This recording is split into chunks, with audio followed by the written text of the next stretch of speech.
Welcome back to my channel one more time. Today's video will be talking about total surrender, quote unquote. Israeli officials did not hide biggest ever humiliation by Zionists in their history. Let's take a look at some of these reports coming right now in the past hours. Total surrender. Israeli officials react return of displaced Palestinians. I'm going to go one by one of these comments from this particular news article, and then I will be inshallah making some comments and adding some more so that you understand better what is happening at the moment. So the reopening of the Nazarene corridor and the return of displaced Palestinians to northern Gaza have ignited heated criticism within Israel, with officials labeling their move as a total, quote unquote, total surrender. Total surrender. The return of displaced Palestinians to northern Gaza has sparked criticism in Israel following the reopening of the Nazarene corridor and the withdrawal of the Israeli forces under a ceasefire agreement. Former Israeli National Security Minister Itamar Ben-Gvir described the return of residents to northern Gaza as a sign of Hamas's total victory and another humiliating outcome of an illegitimate deal. Another humiliating outcome. Remember that word. Speaking to Israel's Channel 7, Ben-Gvir stated, quote, "This is not what absolute victory looks like. It is a total surrender.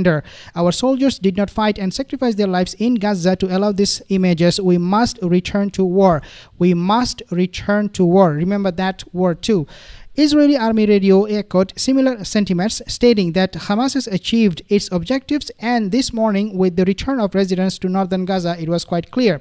The station added, so Israeli Army radio station added, that it would be extremely difficult for Israel to resume fighting in northern Gaza after the first phase of the agreement, given that operating in a densely populated area would become nearly impossible within weeks. The Israeli newspaper Yedioth Ahronoth, quoting military sources, criticized the decision to open the Nazarene corridor, stating it should have been retained as a bargaining chip due to its strategic significance for Hamas. According to these sources, Israel paid the price of a full deal by opening the corridor without receiving its expected concessions. At 7 a.m. on Monday, thousands of displaced Palestinians began returning to northern Gaza after being forcibly displaced from their homes during 15 months of Israeli attacks. And you can see some of these images.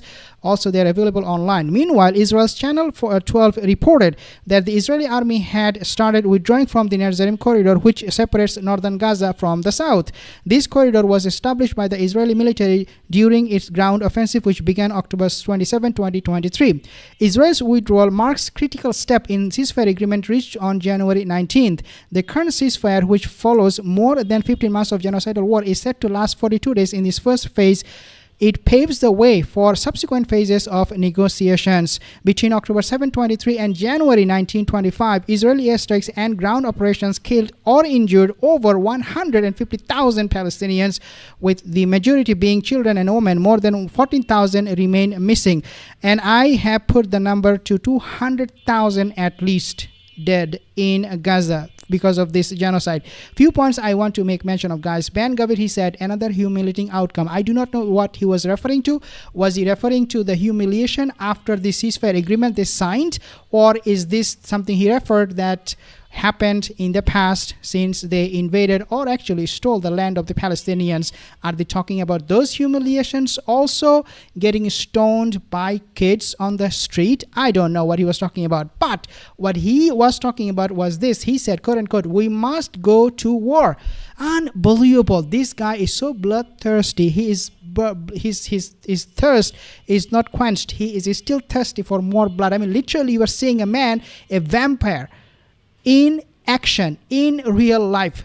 You know, you see those movies, Wolverines. I don't watch movies, but I have seen some of the clips in the past. That man turns into a wolf at night, and then he drinks people's blood. This guy is a living example right here, Ben-Gvir. He wants more blood. Now,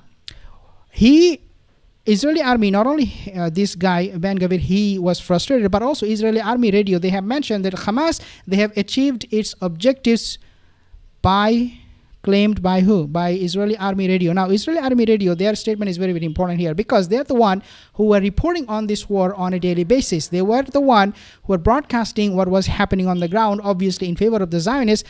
But now they're saying that, you know what? Hamas has achieved all their objectives, not us. We have not achieved a single objective. He said, this Israeli Army Radio, they have said, would be extremely difficult now for the Zionist forces for Israel to resume fighting in northern Gaza. Israeli Army Radio, after Netzarim axis was compromised or given or handed over to the Palestinian resistance forces. Netzarim axis is the point where it separates southern Gaza from northern Gaza. Now, there was a barricade they have set up in order to stop people from, traveling, going back and forth to north and south of Gaza. Now that is gone. That has disappeared. So what will happen is that the people from the north, or if in this case Hamas members from the north, will be traveling to south without any problem. That will help them to regroup, to rejuvenate themselves, and to rearm. Therefore, Israeli Army radio station, they are saying that it is going to be extremely difficult for Israel to resume fighting in northern Gaza, because now the fighters, the resistance fighters, they're going to get supply reinforcement from southern Gaza. They are spot on. But you know what? It is pathetic that the reporting on this, they never wanted to.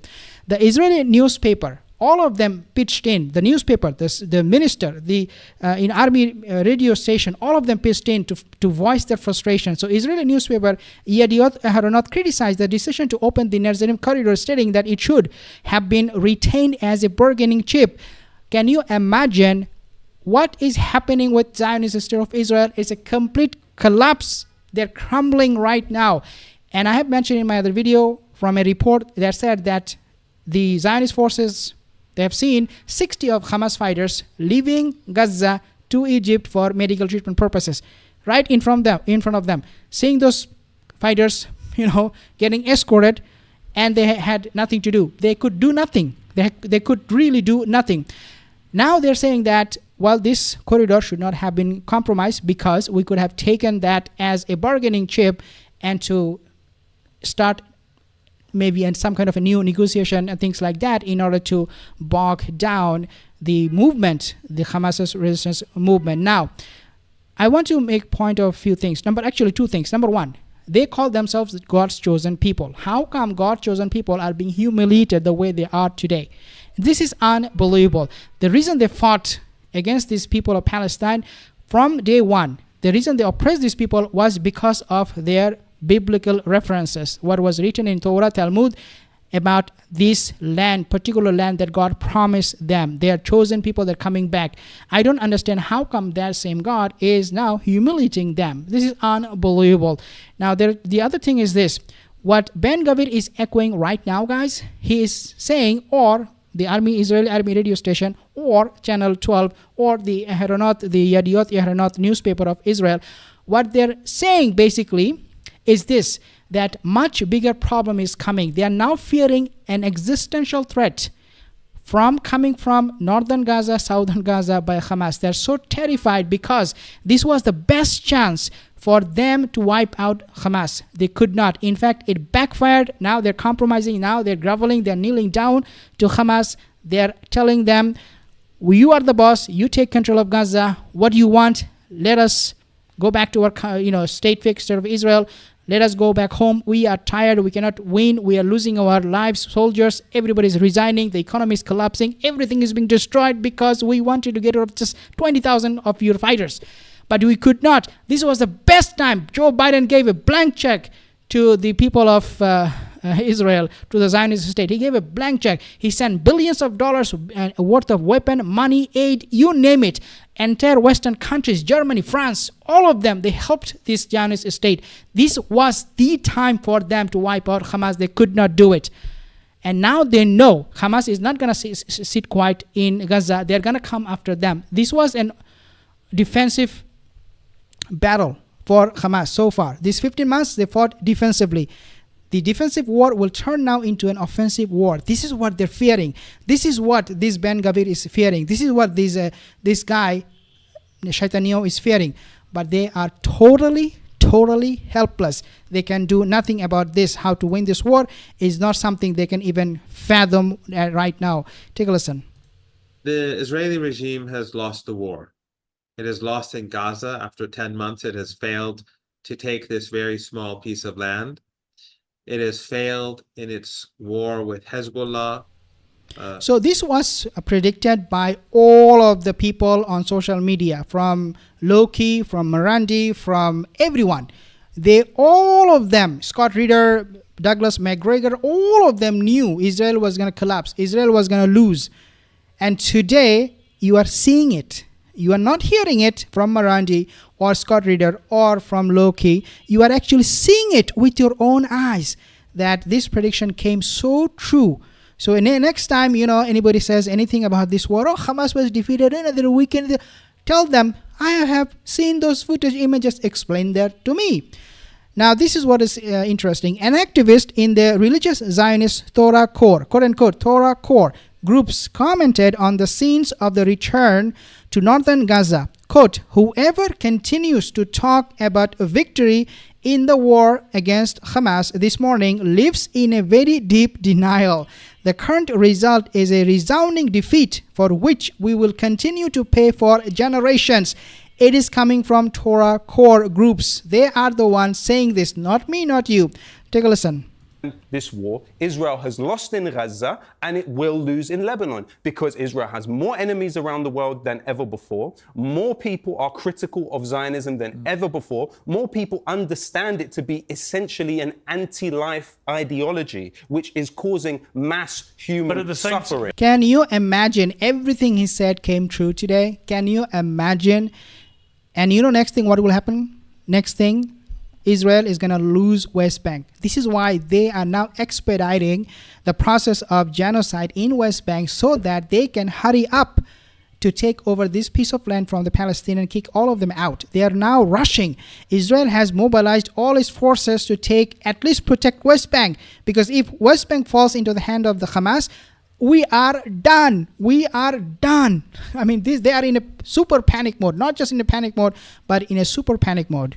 Israel's army has officially admitted it has lost the war. That's what the latest admission from the official Israeli military spokesperson amounts to. Now, can you imagine? He said this, Owen Jones, and this was published on June 21st, 2024. He said, Israel officially admitted they have lost the war.